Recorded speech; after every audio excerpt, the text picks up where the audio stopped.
dollar as a reserve currency, but it evaporating away, and Bitcoin like just kind of rising because of institutional adoption. And MicroStrategy just bought $450 million of it. Like, it doesn't move the price at all. That's indicative of just all these treasury companies and BlackRock and everything. Bit is just absolutely relentless. Quite a few of these shady players have been decapitated. But the problem I've got with Bitcoin is that it's so attractive of an asset that there's nothing you really want to use it as collateral for. So I want to turn a little bit to the Blocksize Wars.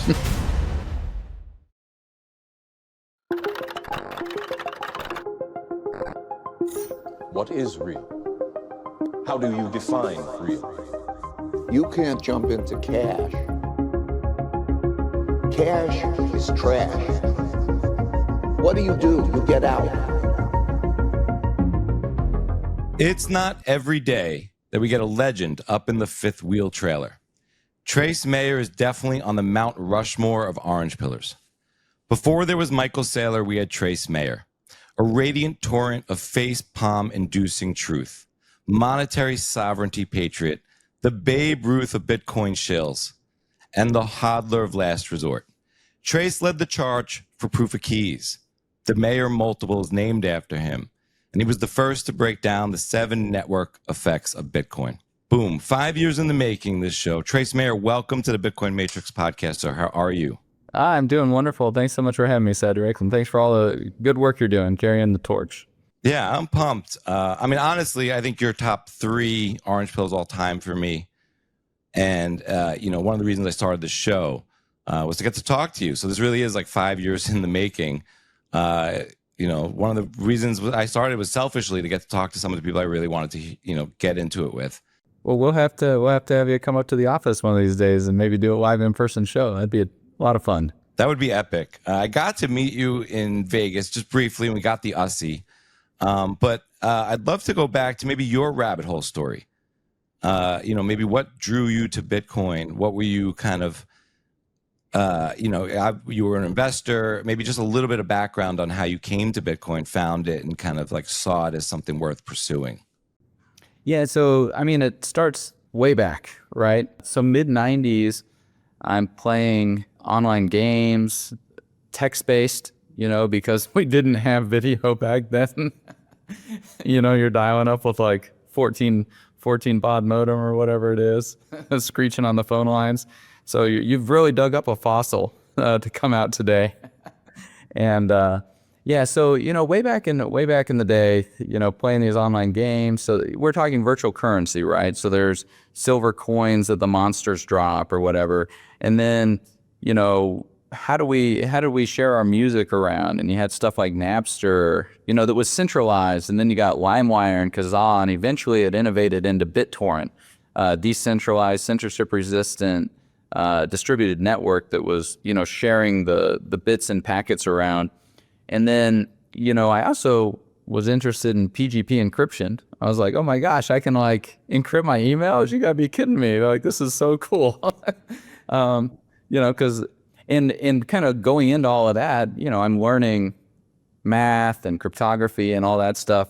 Actually, when I played my game, as like a freshman in high school, I derived calculus to solve problems like in the game and stuff. So then when I got to calculus, I was like, oh, this is kind of easy.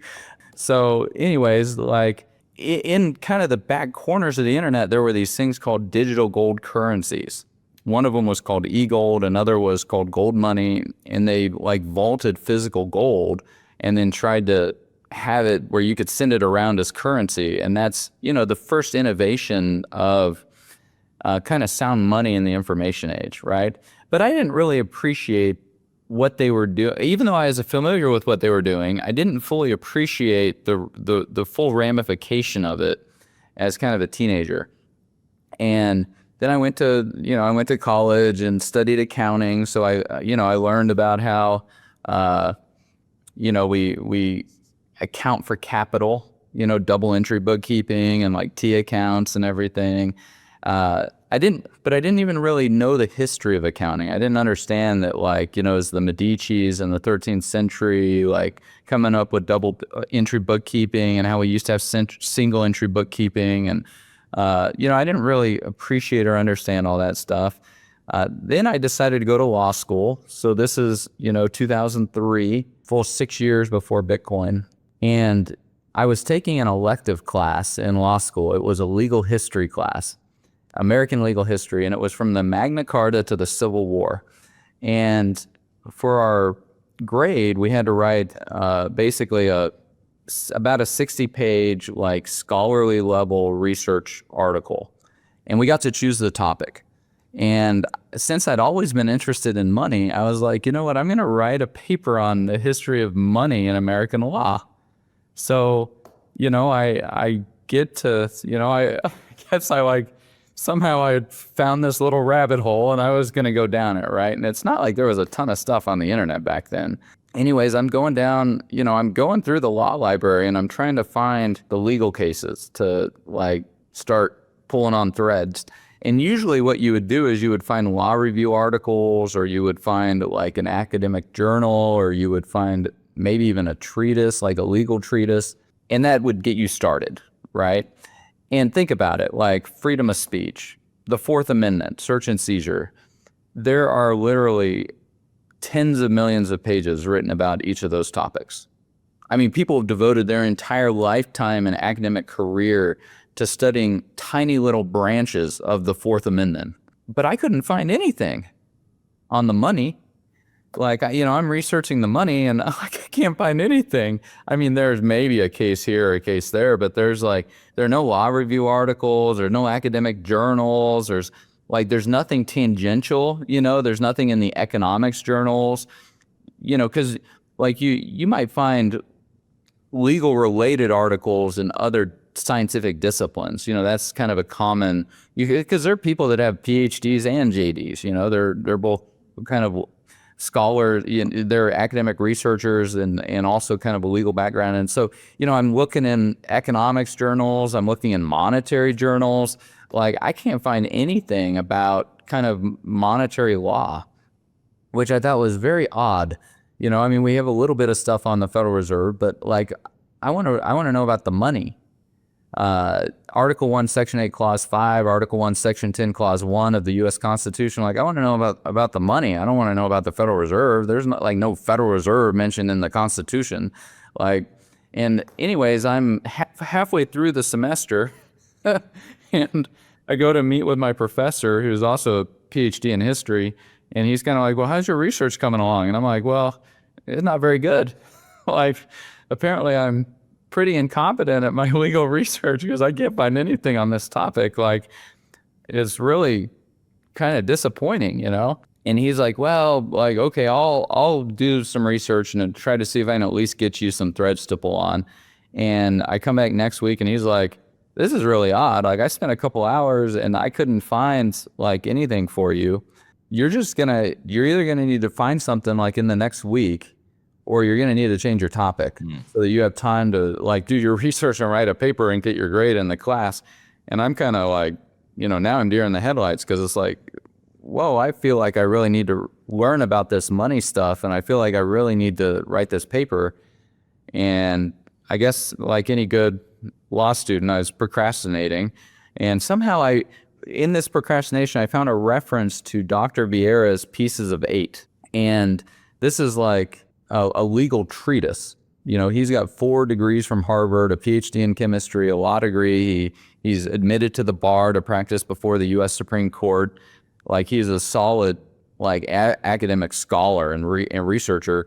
And so, I find this reference to his Pieces of 8 legal treatise, and I'm kind of I run down to the law library because that's where you'd find a legal treatise, right? And I can't find it in there, so I go up to the librarian and I'm like, look, I'm trying to find this legal treatise, where is it? And they're like, there's one in all of Southern California.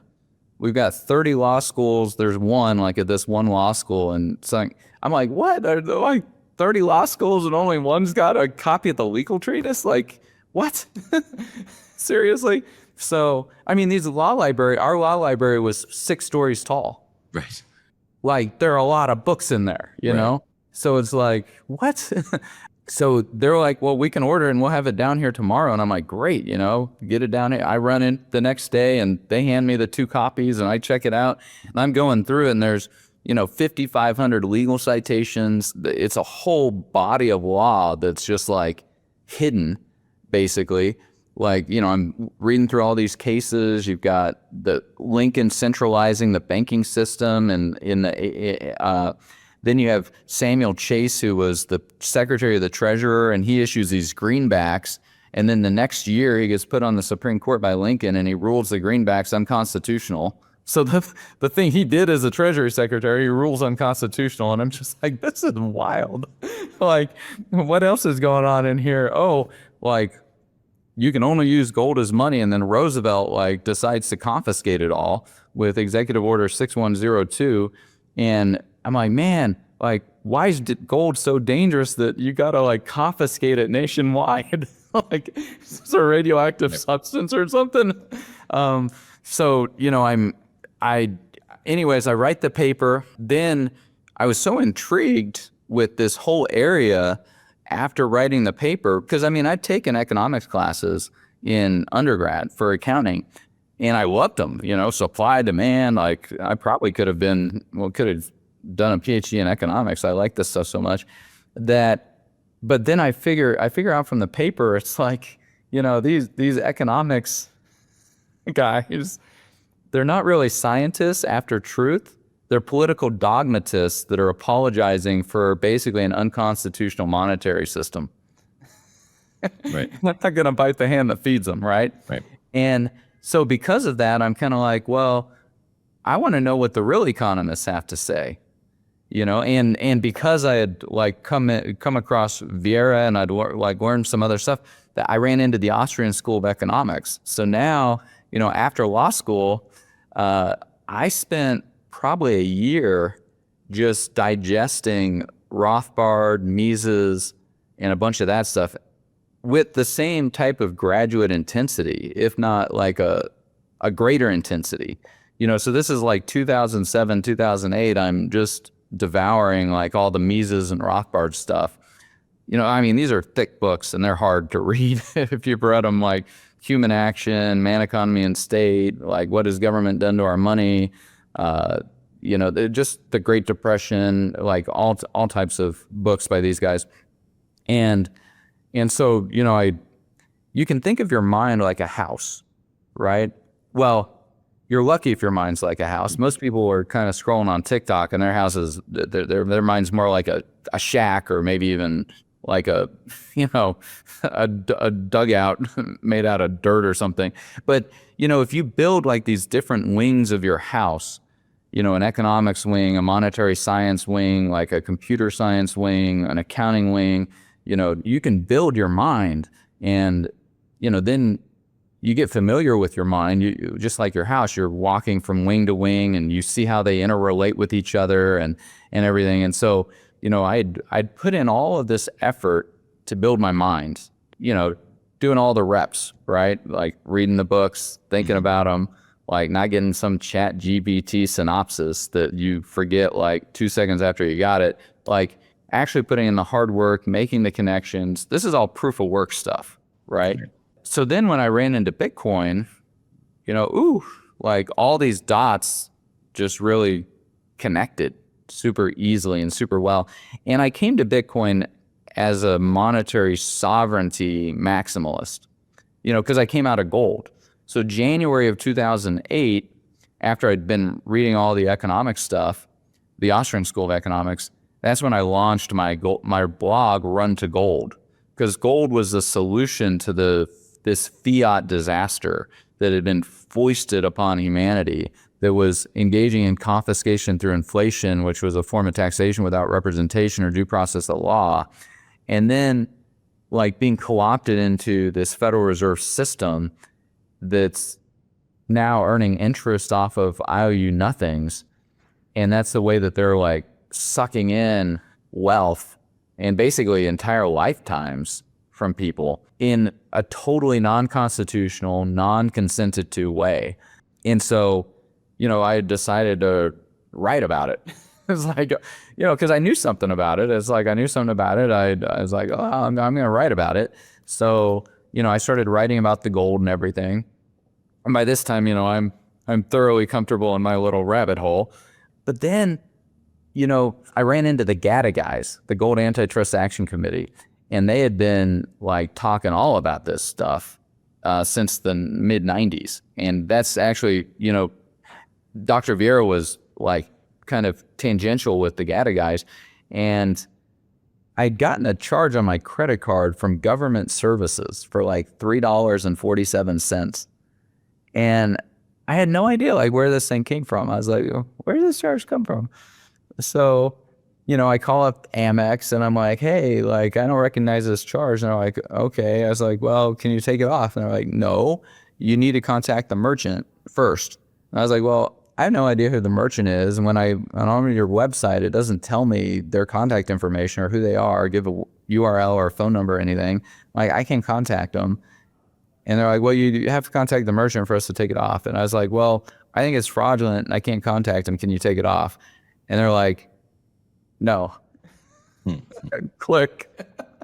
And I was like, oh, okay. And I was thinking about this. I was like, this is so weird. And then it's like, okay, that's the credit card I used to register my domain.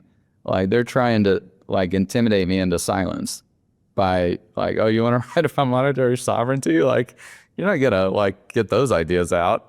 Like, we control all the money. Like, what do you think they're gonna do? But that just made me a little more persistent, I think. I went to a conference in DC that GATA put on, and I actually got to have breakfast with Dr. Vieira at the GATA conference. And so it's like, you read Newton and you read Goethe and you read all these guys, but they're dead, right? Like, I'm gonna like talk to my intellectual mentor. And that was great. And then he gave a presentation a little bit later in the day. And after his presentation, somebody, not myself, but somebody asked the question, like, you painted this very bleak picture. Like, what can we possibly do with them having so much control over all the money? And he was like, well, like, oh, and then the guy asked, and like, why are you even doing anything about this? And Dr. Vieira responded, he's like, well, I don't want to live in 1956 Czechoslovakia with a boot on my neck. And so what I'm going to do is I'm going to talk about it, because that's what I have like the capacity and ability to do. And that kind of gave me a little bit of encouragement that like, oh, okay, I guess I'll talk about it too. If that guy's going to do it, I guess I'll do it. And so that's mid 2008, talking about gold and monetary sovereignty, like before Bitcoin even exists, and deciding like, yeah, my grandpas, they stormed Normandy Beach, Omaha Beach, and Utah Beach. Like my dad was the Battle of Dak To, like the bloodiest battle in Vietnam. Like, at least I can do is like talk about the money, right? So, that's where I decided I'd make the little rabbit hole my new home, come whatever may, right? And so then when I was writing about gold and everything, and then, Bitcoin kind of came on the scene, and I started talking about that probably I think it was about 25 cent Bitcoin. This was like early 2011, late 2010, the first kind of articles and YouTube videos from me start showing up. And some of my buddies, like Max Keiser he and I were both involved with goldmoney.com. And so, the Peter Schiff and I actually ran into each other on the Ron Paul campaign trail in 2008. And so, it was it's been a lot of fun. The whole kind of battle for getting these ideas out about sound money and the role that sound money plays in society and the importance of it, because like it has been a highly, I don't know if censored is the right word, but definitely forgotten. It's been a completely forgotten branch of knowledge, like monetary science has been. And I think there has been kind of this effort to not let those ideas spread around, at least in our higher education institutions. So if people want to learn the truth about money, they really have to learn it on their own. And who's out there to kind of carry the banner of monetary sovereignty around and talk about it? There haven't been very many people one, that have put in the work to understand it, and two, that are willing to actually, get up on the pole and talk about it. So that's kind of the story of how I found myself firmly ensconced in the rabbit hole. I mean, there's lots fascinating there. What I find I want to dive into is just that inflection point where it sounds like you're new to gold in the sense that it wasn't like you were a 30-year, 40-year gold bug. That wasn't even that old. Right. So you were fairly new to gold. You're doing a gold newsletter. Some of the biggest minds in gold are reading the newsletter. Yeah. And you're flexible and nimble enough and humble enough to see something in addition to gold and see a future in it that's more than just maybe a 5-year trade. Yeah, and this is where definitely more than just a 5-year trade, because I'm laying out, just massive potential for it. And especially as we get into those network effects and how I kind of put all the network effects together and organized it and began, because that really shaped my own investment thesis on it. But even among these gold bugs, one of them, like James Turk, I helped it click in his mind, because one of the big arguments from the gold bugs is like, oh, Bitcoin's not tangible. It's not physical, right? And I was thinking and researching on that, pondering on it, the argument. And I actually think I made a little small contribution to the field of monetary science, because I wrote an article on why Bitcoin is tangible. And what I did is I went into the etymology of the word tangible, which comes from tangent in mathematics, which means to kiss. And really what the word has more to do with is not the corporeality of something, but the reality of it. And it's a mathematical term. And mathematics is not corporeal, but it's still real. It's not an illusion or a fantasy. And so I made the argument that Bitcoin is tangible, although it's not corporeal. And it's tangible because it's rooted in reality. It's rooted in proof of work. It's rooted in mathematics. It's rooted in thermodynamics, a bunch of these different fields. And so just like we have precious atoms that make up gold, we have precious numbers that make up Bitcoin. And those numbers are real. There's a reality to those numbers that then creates the ability for us as humans to ascribe value to digital scarcity, right? So now we've got subjective value theory at play. And then from that, we have kind of this whole ability to build, not necessarily the regression theorem being applicable to the development of money, but the money itself kind of crawling out of this primordial ooze, and then value getting ascribed to it because it's able to do something that wasn't previously doable before. And that is that you couldn't email a gold coin across the internet, right? You couldn't, as Satoshi said, you couldn't transfer value over a communications channel, which you can now do with Bitcoin because it's an internet protocol, a decentralized distributed network like protocol that has that digital scarcity. And so, and that's all reality, right? That's all tangibility, just not corporeality. And that changed a bunch of the gold bugs' minds. That's when you look at the discussion, that was an inflection point of when the gold bugs began to tip over and really embrace Bitcoin as sound money. Because before that, they didn't. I know, because I specifically went to them. And I specifically went to them, and I specifically went to the libertarians. And so, the gold bugs rejected it because of this corporeality argument. And the libertarians, they didn't really get it. I mean, I've got emails with Lou Rockwell from 2012, hey, you should accept donations in Bitcoin. And he's like, no, we don't want to do that. And now, Bitcoin's kind of the cause du jour of the libertarians, right? Wow, that's fascinating stuff.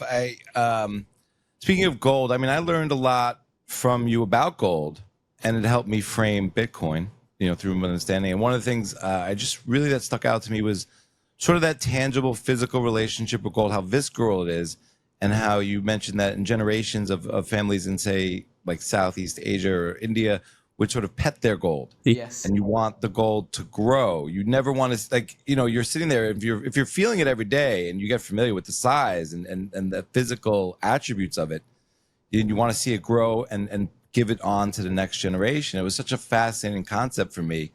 And even as, you know, say someone who might find themselves, you know, even labeled by others, not on by choice, as a Bitcoin maxi or something, like I have some physical gold in my life. I find that such a fascinating thing. And I went to Costco, I got a gold coin, you know, I was like, why not? Like, I want to have that relationship and see and feel that visceralness of it. It's very fascinating that way. Yeah, humans are interesting creatures in that sense. You know, how we begin to ascribe value to everything, and then you got kind of the whole potential like metaphysical properties of whether it's gold or crystals or all that type of stuff that humans like start valuing these rocks for, and really it gets to this article that Nick Szabo wrote about collectibles, and so like, why do we collect things as humans, and then how Bitcoin basically enables the establishment of trust to be done at a much lower cost. And because of that, we're able to cooperate more efficiently as a society. But yeah, I mean, there's definitely, you know, the Indians, they like their big dowries and necklaces and everything. And yeah, I think it's always a good thing to be growing one's share of the monetary sovereignty slice on the planet, whether that's gold or Bitcoin or, you know, other, whatever people find subjectively of value to themselves, because that's really what monetary sovereignty is about, right? Is like, you want to have control over the fruits of your labor from what you did in the past. Right. That's the philosophy of liberty that like unifies all of this. Our life interest in the future, that's why killing's not a good thing. Involuntary servitude or illegal detention in the present, the great writ of habeas corpus, and then the monetary provisions of the U.S. Constitution to protect our safe store of value, or, you know, the fruits of our labor in the past. And so, you know, that really is this unifying philosophy of liberty that is at the core of kind of the monetary sovereignty argument. You know, it has to do with the highest things with which we are entrusted at the civil layer. That Emanuel Swedenborg, he was master of the mines in Sweden in, you know, the mid 1700s. He wrote about, he liked Isaac Newton's stuff. You know, Isaac Newton was master of the mint in England, helped fix the banking crisis. Copernicus wrote treatises on interest. Goethe wrote, you know, in Faust Part 2 about Mephistopheles giving the king the power to inflate the gold and how it led to martial law.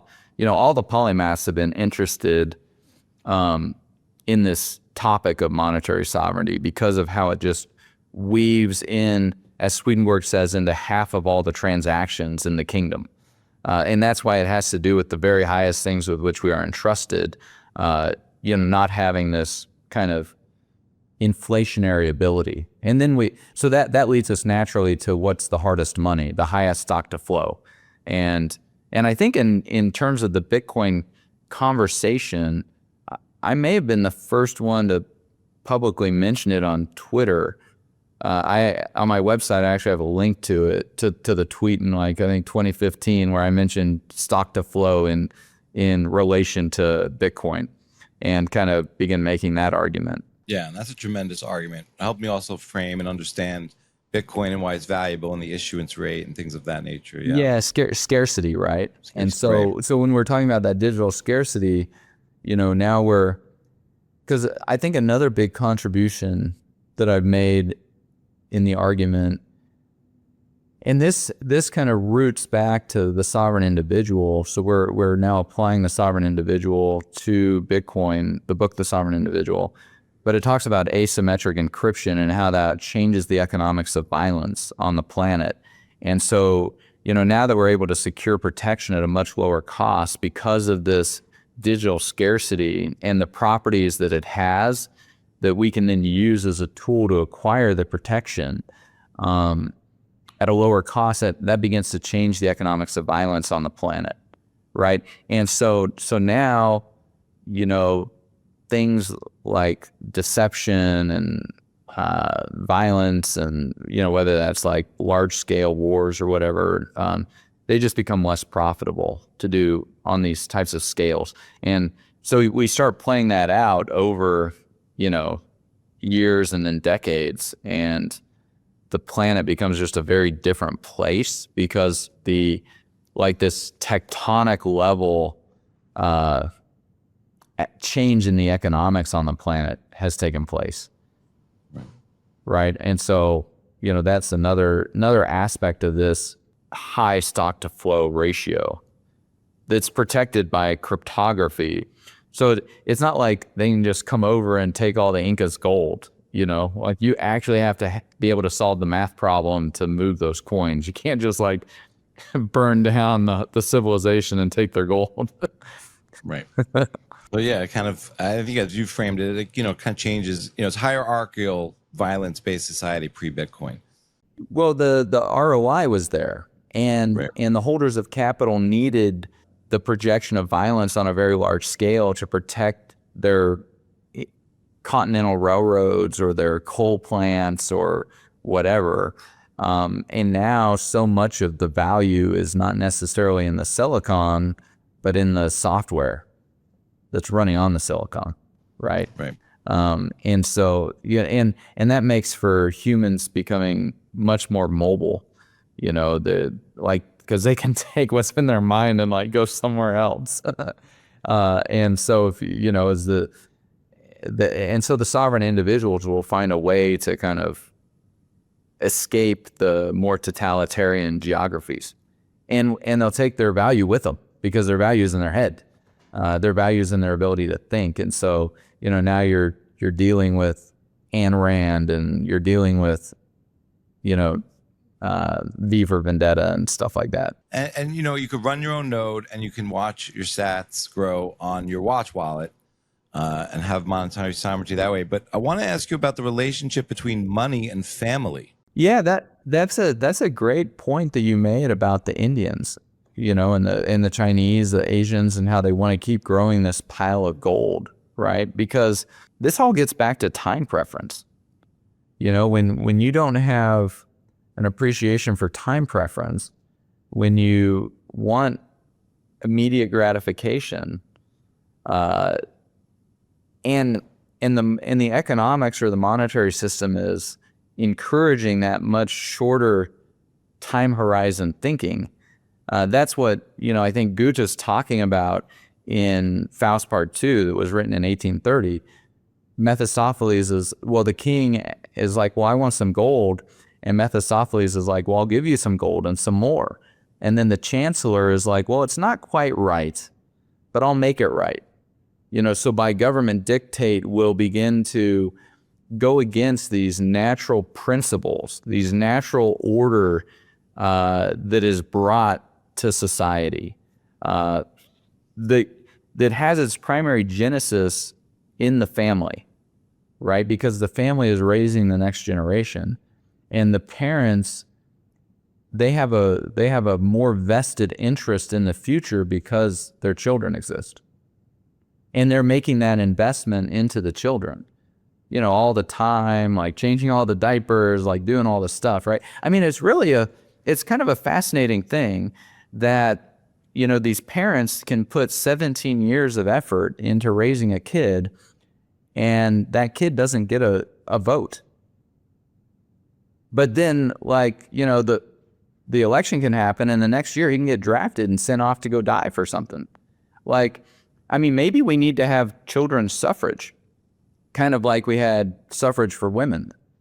And I think J.D. Vance floated this idea of children getting a vote and then it being entrusted to their parents, so their parents vote on their behalf until they become an age of majority. But this would begin to change the time preference that's being expressed by the society. And so when you have that safe store of value, and when you have that familial organization to everything, the accumulation of capital can happen at a much better rate. Like, that's how civilization is built, right? Civilization is built like father to son, mother to daughter, like teaching each other their roles, and then perpetuating it to the next generation. Like that's how civilization is built. And so, you know, when the soldier asks not from whence it proceeds, you know, when in Faust, talking about martial law, like it's talking about a complete like disregard and overrun of the individual, and by extension the family. And you know, at the end of the day, like the most important work anybody's going to do is going to be within the walls of their own home, and it's not with a cat. Like, you know, like, you know, and this is where the time preference just becomes so incredibly important, and the money becomes like a tool to help bring that discipline and that time preference to the society. And so, you know, I think in a lot of ways the pendulum has swung very far in one direction with the fiat money and the erosion of the family and the erosion of this appreciation, both at an individual all the way up to a societal level of time preference. But that pendulum's beginning to swing back the other way.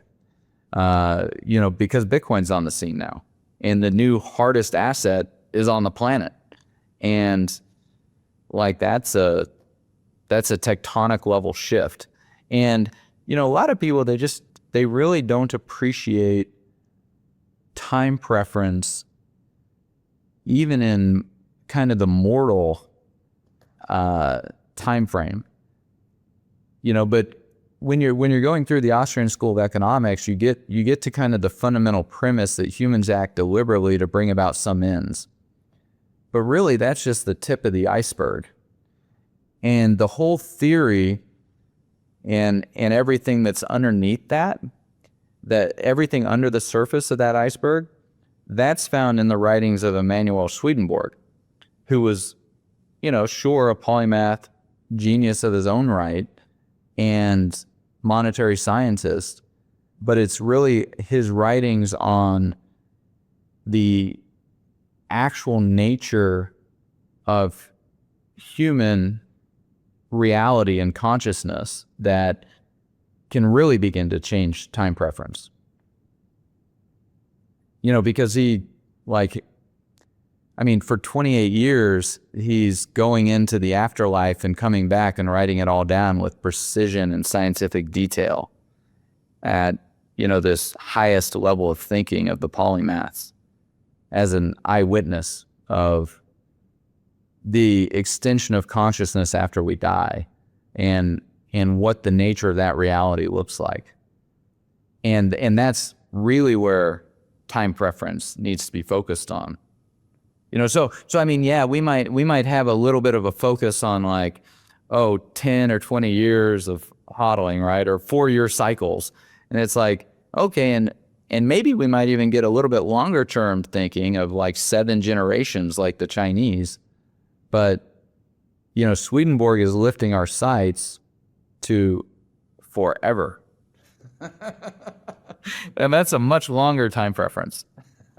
Yeah. In a much longer way of beginning to think. And Bitcoin brings us a tool that helps add this stability and this discipline to acting in a way that's more congruent with the design for the happiness of consciousness in that type of a time horizon. Not to get too far into the philosophical weeds. The show is a philosophical show about Bitcoin.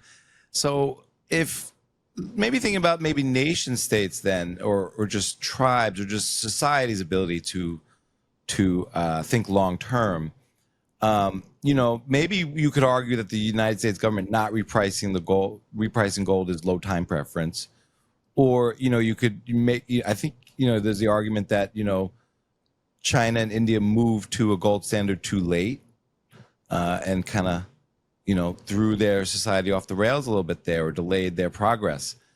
So why do you think gold hasn't been repriced by the United States government? What do you think about, you know, the rise in the price of gold today, and what does that say about the world and gold's place in the world? Yeah, I mean, $3,500 gold or $3,600 gold, whatever we're at right now, like, it's kind of crazy.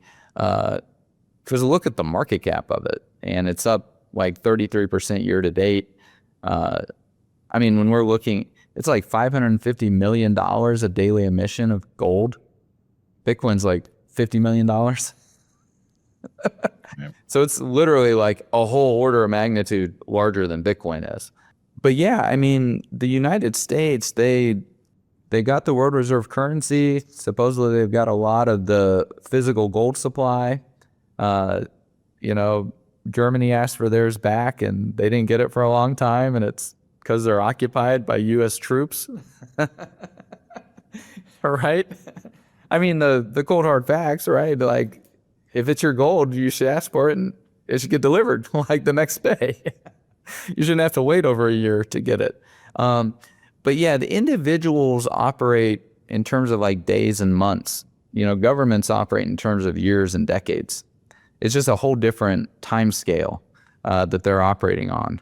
And so, you know, as long as like the U.S., when you ask the question of like, why has the U.S. been so successful? I mean, 250 years ago, it was this backwater swamp. And now it's like pretty much the sole superpower. And it's because more than any place on earth, freedom and the dignity of the individual has been available and assured here than anywhere else. And it's that U.S. Constitution, it's those rights of freedom. You know, it's in a lot of ways, it was our monetary law with sound money that laid the foundation for the rise of this, you know, this great country. And so, yeah, it's been able to, and it's been able to really take advantage of fiat currency and fractional reserve banking in a way that I don't think is going to be possible later, because Bitcoin's now on the scene. So, you know, India and China or Russia, like, they're not going to be able to acquire capital anywhere on the scale that the U.S. acquired capital on over the last 100 years, you know, over the next 100 years. And as long as the U.S. has this profit and loss system for the allocation of resources, or at least is significantly better than the competitors, then it's going to be creating and generating wealth at a much more rapid rate, which, you know, if they have and are using sound money in the process, even if it's a transition to get there, you know, 20 to 40 more years of dollars or reserve currency, but it evaporating away, and Bitcoin like just kind of rising because of institutional adoption and stack, you know, individual stacking and stuff like that, you know, that's going to put the U.S. kind of in this position where China and Russia will just never be able to catch it, like ever. You know, because this is where the wealth will be created and generated. Why? Because of things like freedom of speech and property rights. And then the wealth that is generated is going to be protected by a high stock to flow asset. I want to turn a little bit to the Blocksize Wars and maybe what your experience there was. Yeah, we didn't have any idea how that was going to turn out. And it was actually a peaceful secession, right?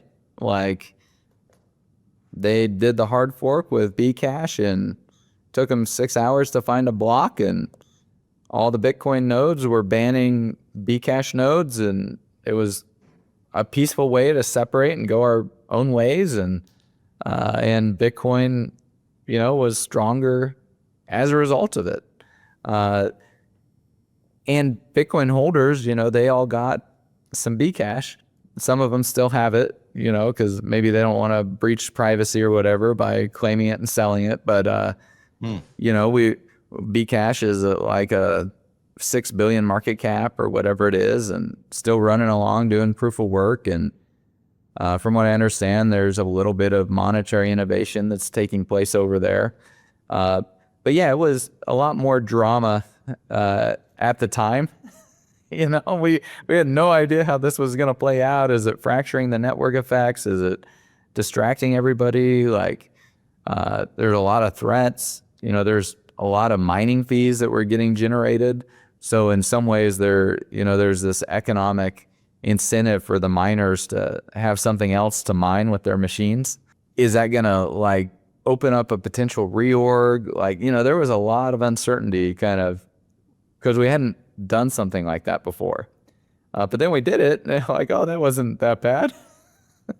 And then the miners were like, oh, well, if we can do it with one, well, we might as well make like 100 of these things.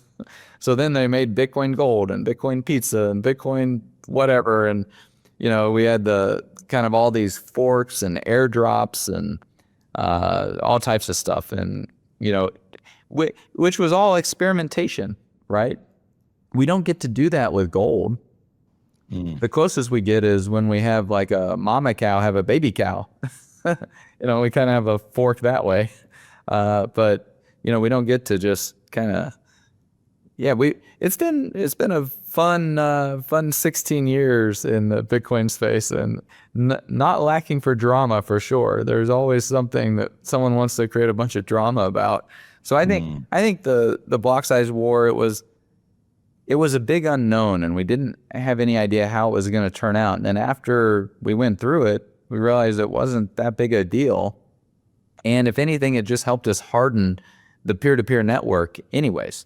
So, it just ended up making Bitcoin even stronger than it was before.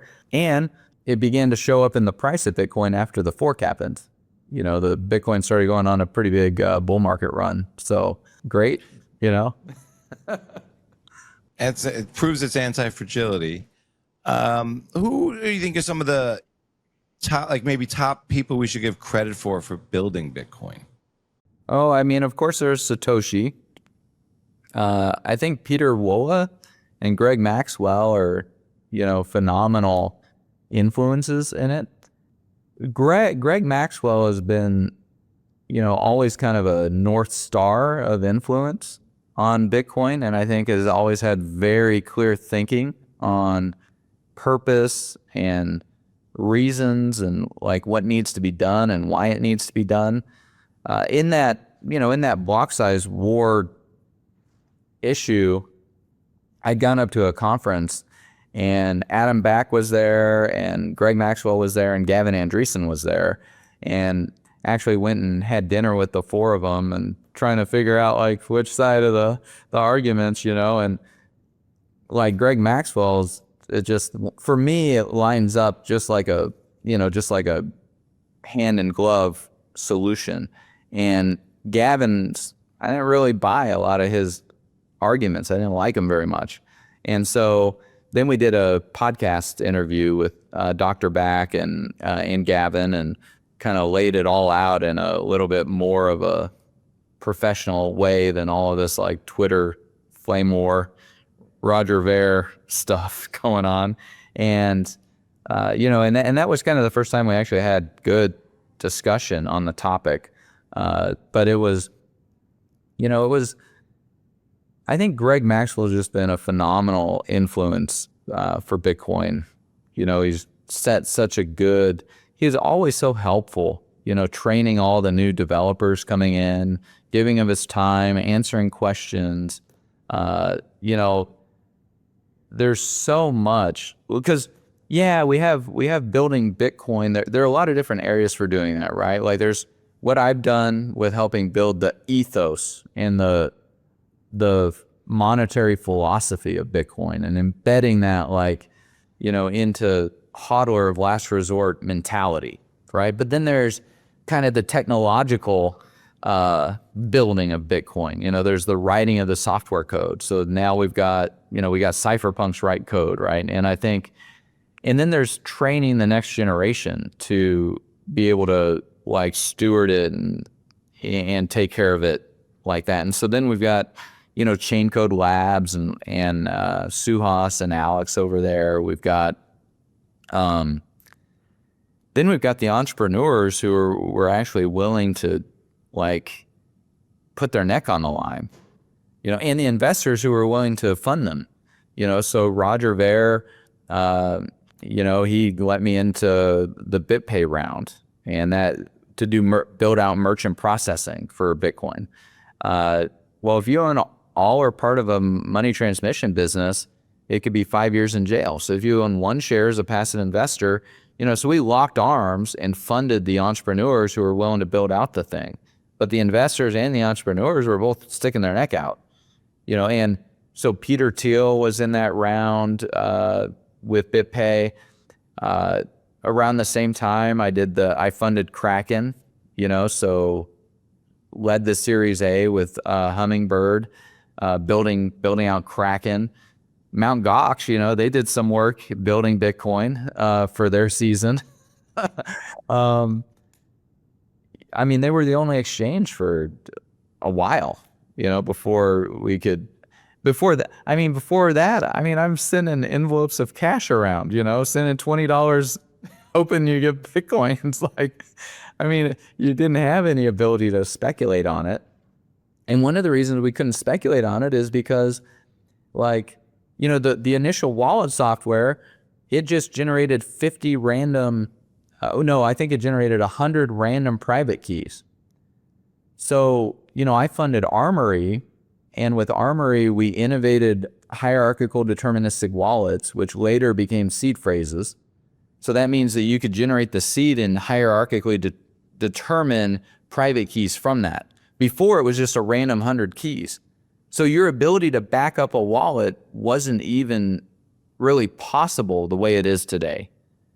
Because if you're having to if you're only generating 100 keys at a time, imagine you're an exchange and you're doing transactions in and out, you really have backups for everything, right? That just didn't exist. You do a couple transactions, your backups need to be totally redone. And then what did we innovate? We innovated cold storage at Armory. So being able to have your keys offline. So this whole infrastructure of private keys that are hierarchically deterministic with seed phrases being managed and created offline, that didn't exist until we innovated it at Armory, right? And after we innovated it at Armory, we now had infrastructure that could be used by the exchanges to safely, create and store keys and operate exchanges. So, it really is such a team effort that's gone on building all of this stuff. And we're English speaking. One of our, BTC Turk was one of our Armory clients, that used it to manage their private keys. So in Turkey, BTC Turk is who has built Bitcoin at that very early stage, right? Had a huge impact on that. But it's very much a team effort that's gone into building all of this. And so, probably Greg Maxwell, then we've got, for other people who talk about stuff, Andreas Antonopoulos was, definitely out there a bunch. Roger Ver had played a big role in funding a lot of this initial infrastructure. Same with Barry Silbert, Barry and I remember I first met Barry and Bitcoin's $4 or $5, and we're having a discussion, and he and I differed in viewpoints. He thought that the money was to be made in the picks and shovels of funding the startups. And I was like, I think the money's to be made owning the underlying protocol. So we just had a totally different way of approaching investment in the space.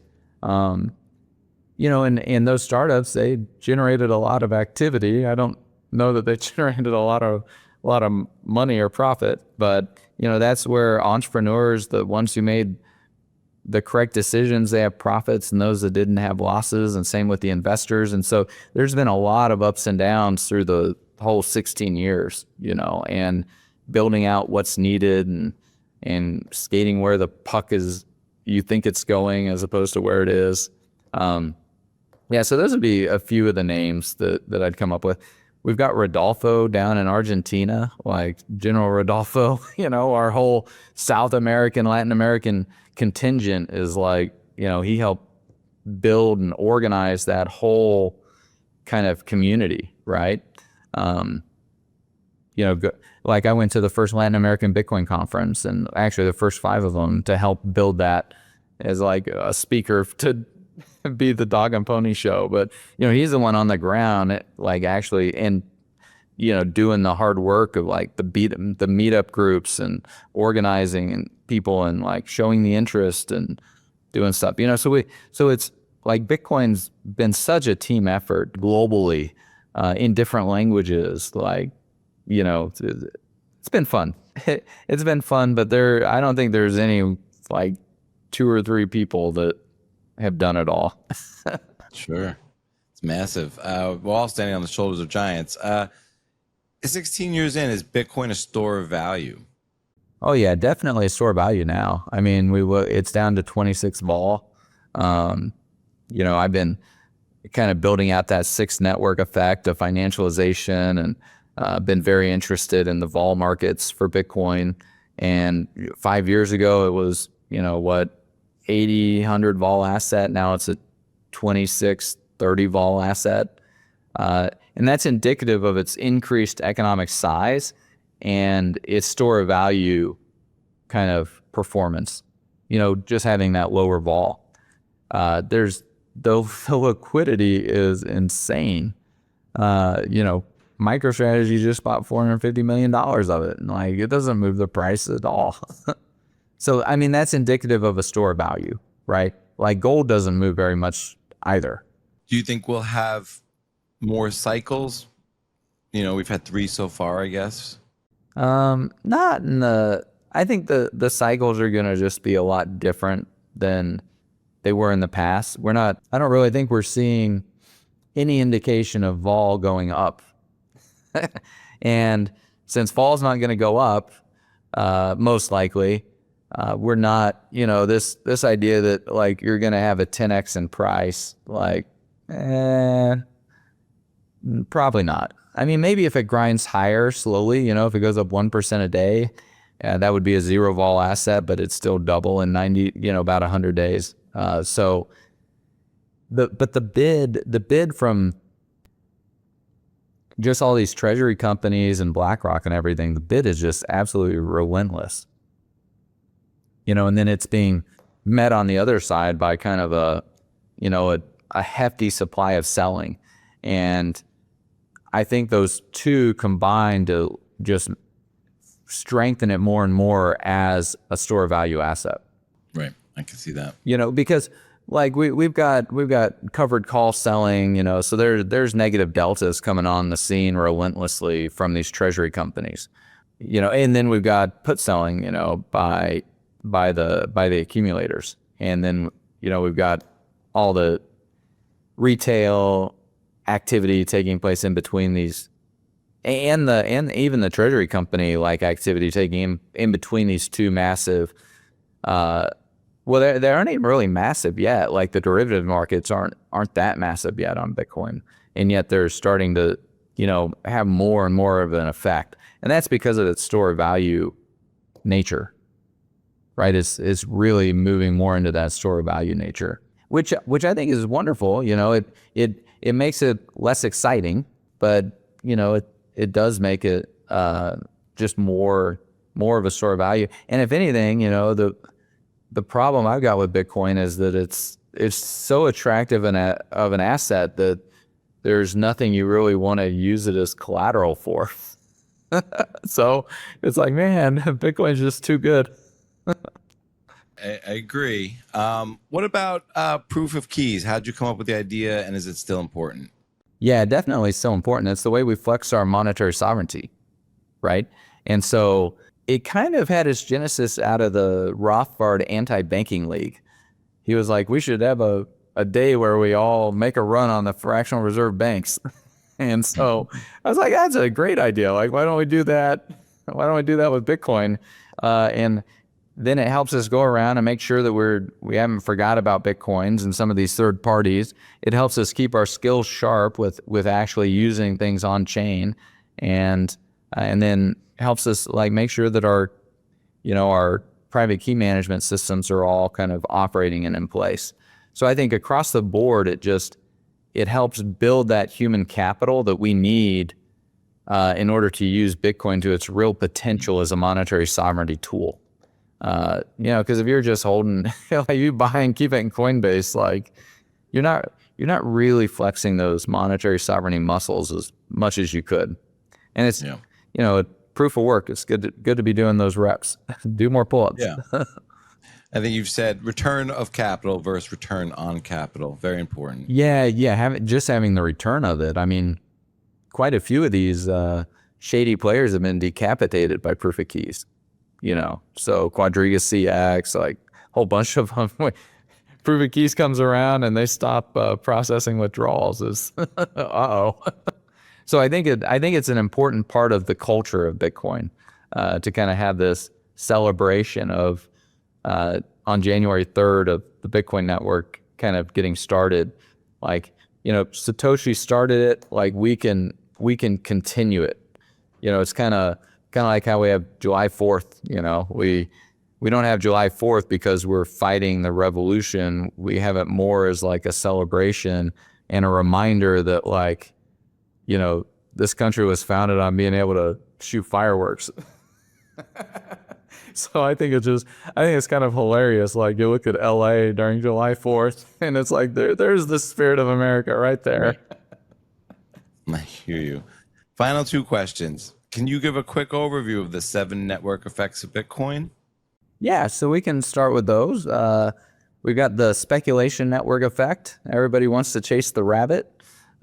Within that, you have needing to secure the coins and trade the coins, you know, so custody software or devices, exchanges, become whole kind of industries, right?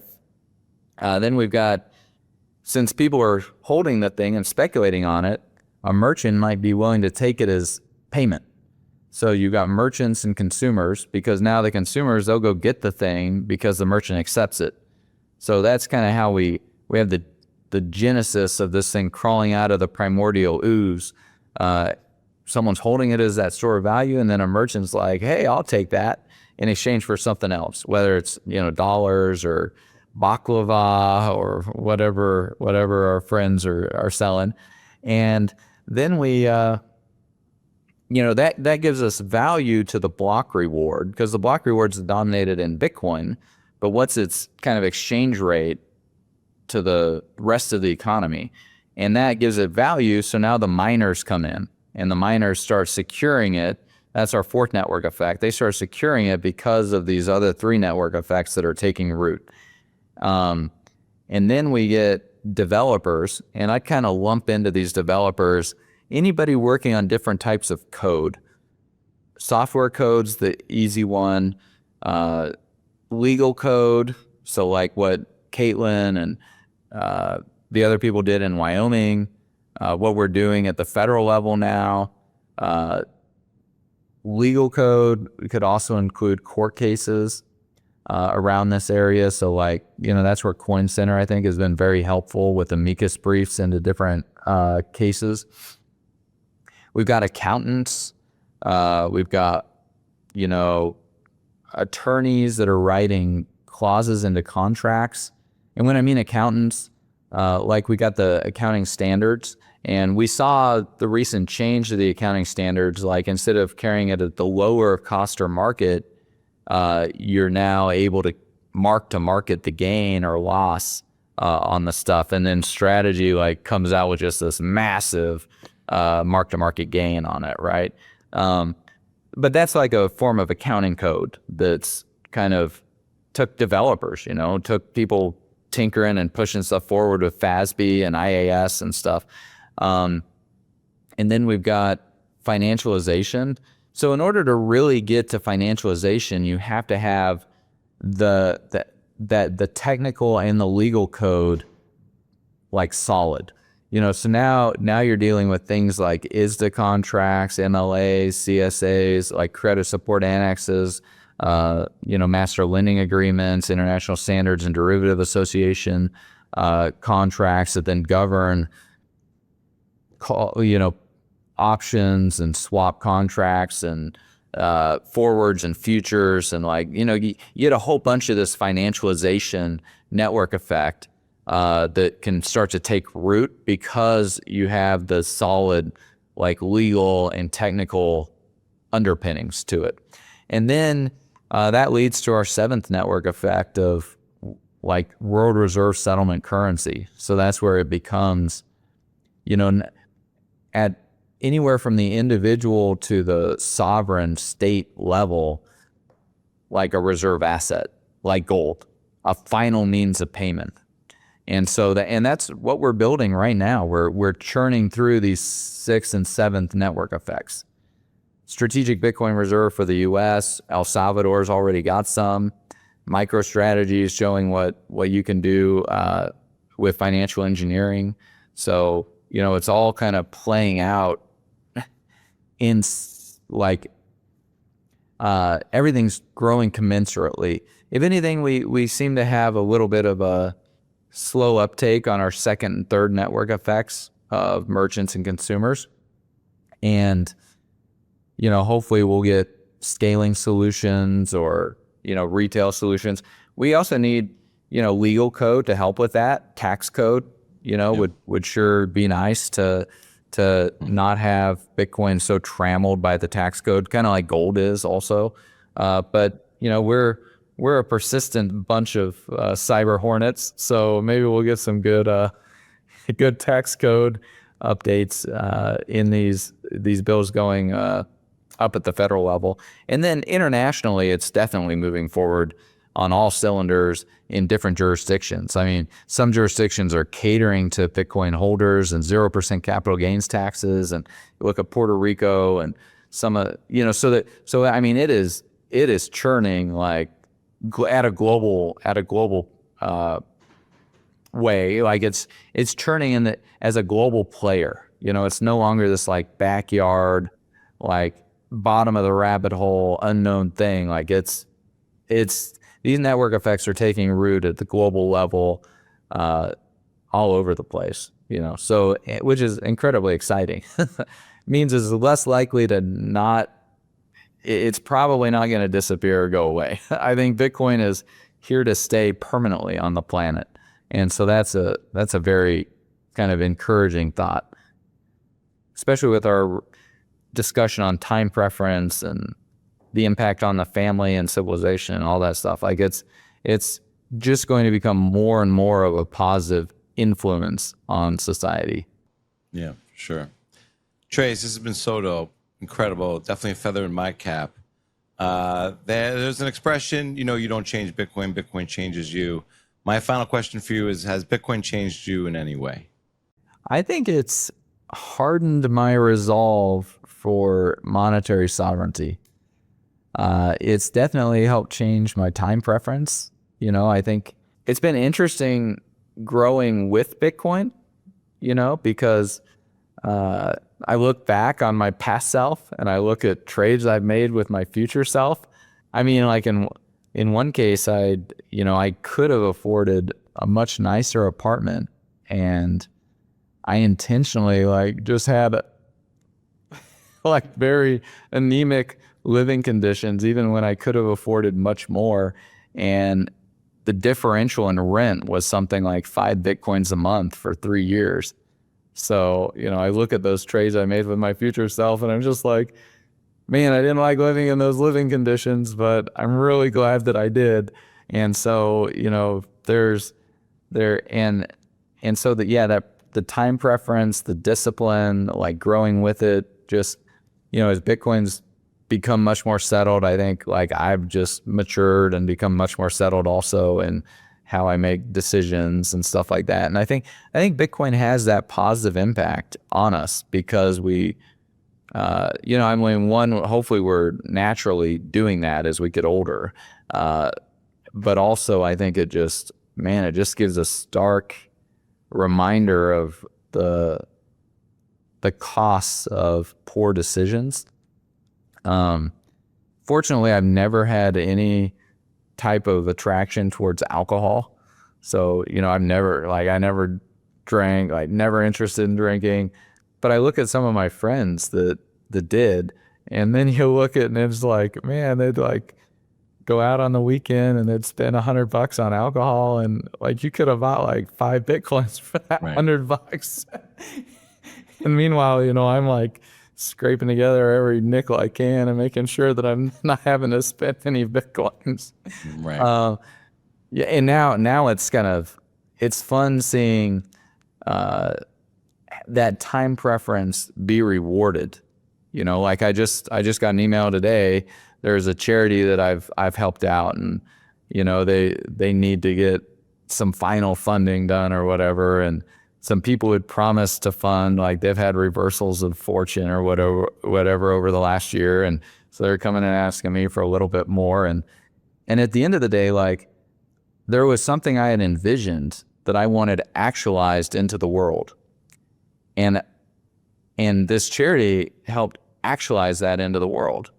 So the thing that was in my mind is now like a real thing that's going to be there for the duration of the exhibit, which will probably be like forever. I mean, there's, you know, they're not going to be able to turn the park place basically into like into a neighborhood or anything. And so the statue I commissioned and had like built from scratch, that's now a permanent part of the exhibit for the duration of the exhibit, like I actualized that into the world.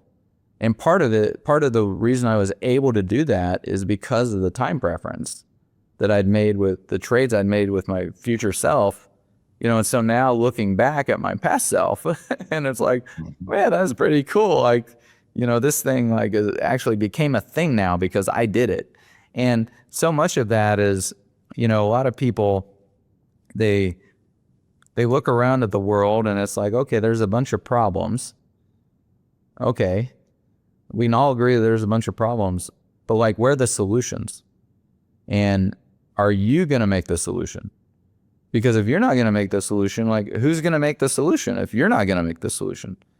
And, you know, a lot of people, they want a certain lifestyle, or they want to be able to enjoy certain things or whatever. There's a Chinese proverb that says,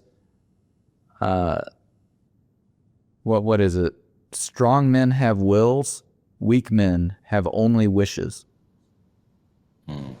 My grandma, she had a little saying. She said, you can want in one hand and you can spit in the other and see which one fills up first.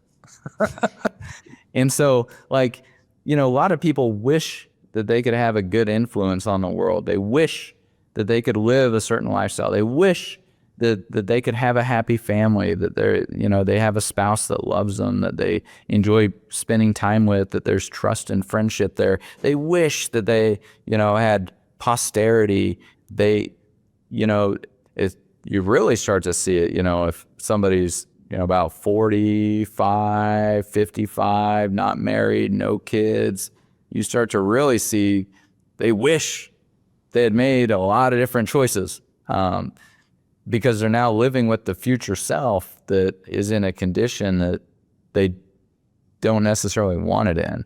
And at the end of the day, like, you know, you can want in one hand and you can spit in the other and see which one fills up first. And as JD Vance says, if you're going to be the childish cat lady, like, you know, whatever. And this is, you know, this is one of the reasons I think like the children's suffrage point would be a very helpful one, because, you know, the next generation is really where, you know, a lot of these decisions and stuff are made, and yet they're getting trammeled into future, their future is getting trammeled, whether it's like through government debt or cost of living increases that are going to have to be paid or whatever, you know. And so, like, if you actually want to be a solution to some of those problems, like, you have to have resources.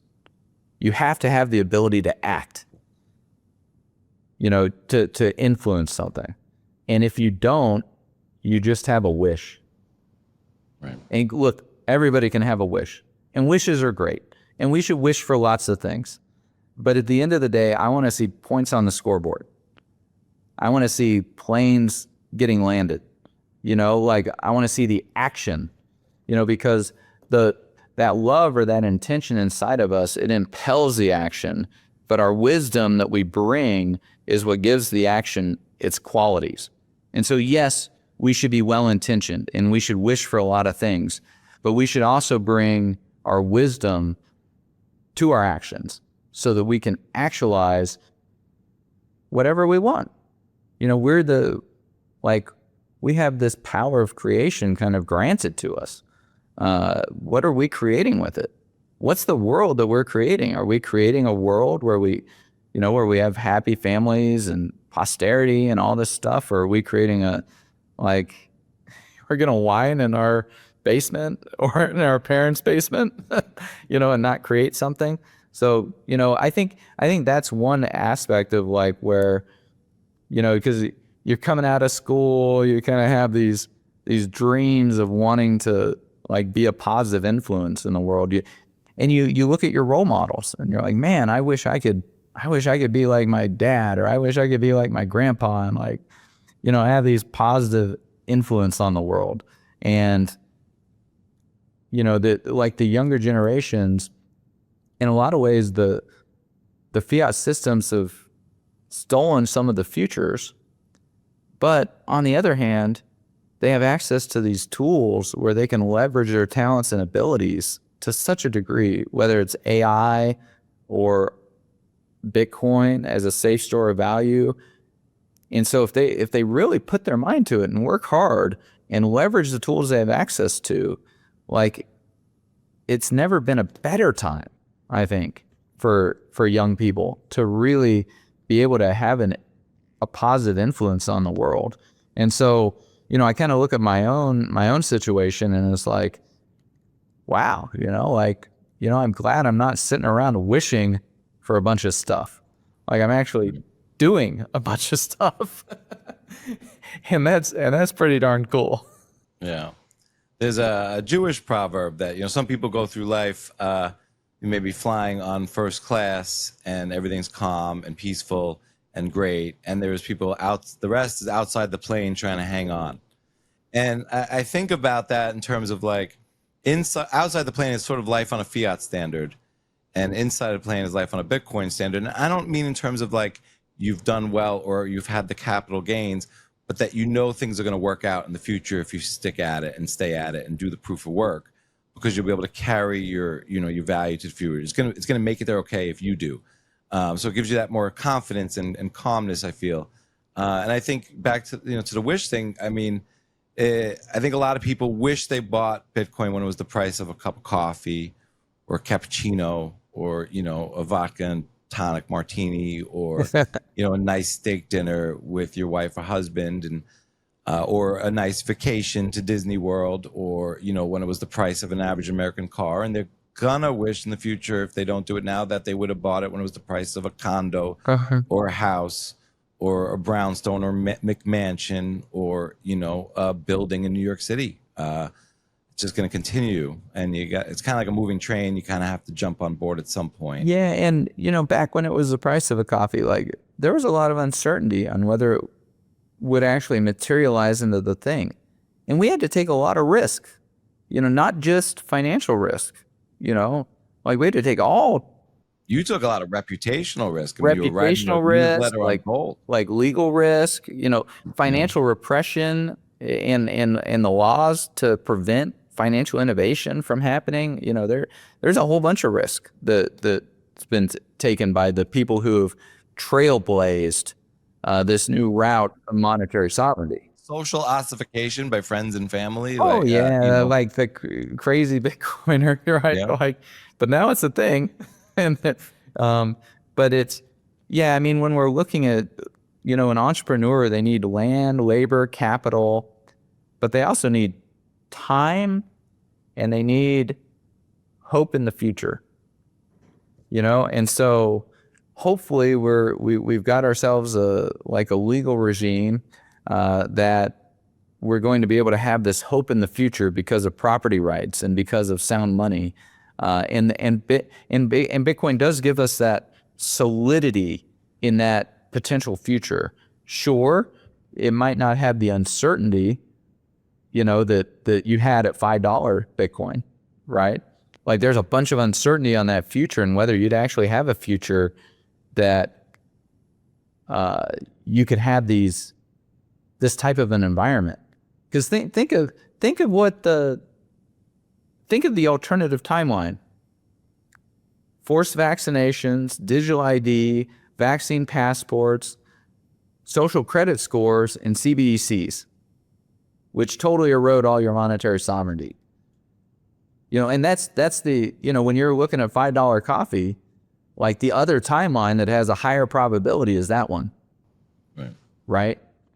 And so, I in some ways I don't have a ton of sympathy for people that are like, that even if they're the young kids that are like 21 right now, and it's like, yeah, but I just didn't have the opportunity to buy it at $5. And it's like, I'm not sure you wanted to have that opportunity. I'm not sure you fully appreciate what it meant to have that opportunity and to go through that opportunity, and just the degree of like the type of barbell that you're lifting with that life, right? It's like, man, I don't want to go storm Omaha Beach like my grandpa, like run into a machine gun nest and get shot at.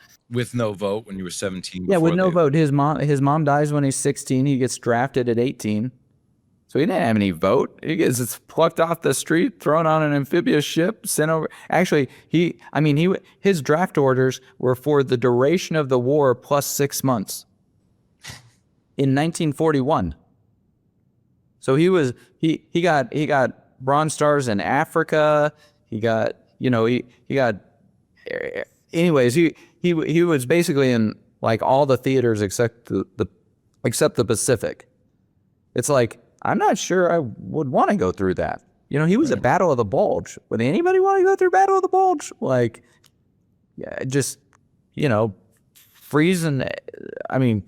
Massive frostbite everywhere, 80,000 deaths, U.S. deaths. Like, you want to be at Battle of the Bulge? Like, so in some ways it's nice to have this much more solidified future that you can build on, but you still got to do the proof of work. Like, you want to become a master at the art of living.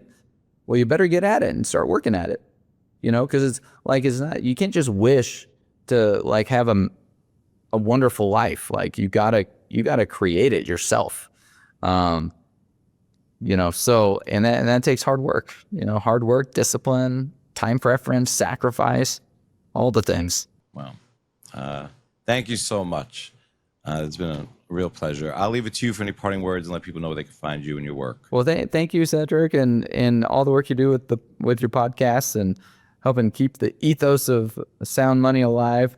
Just bitcoin.kn is where the podcast is. I'll probably start ramping that up when I get a little bit more help around the office here, and it'll be fun.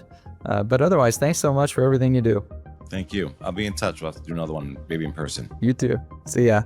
Thanks for tuning in to this episode of the Bitcoin Matrix. If you enjoyed the conversation, don't forget to like, subscribe, and drop a comment below with any questions or thoughts you may have. We'd love to hear from you. You can support the show by checking out our sponsors and affiliate links in the description. It helps keep bringing you great content while connecting you with awesome products that I believe in. Share this episodes with your friends, family, or anyone curious about Bitcoin. And let's keep growing this community together. Stay curious, keep stacking, and I'll catch you in the next one.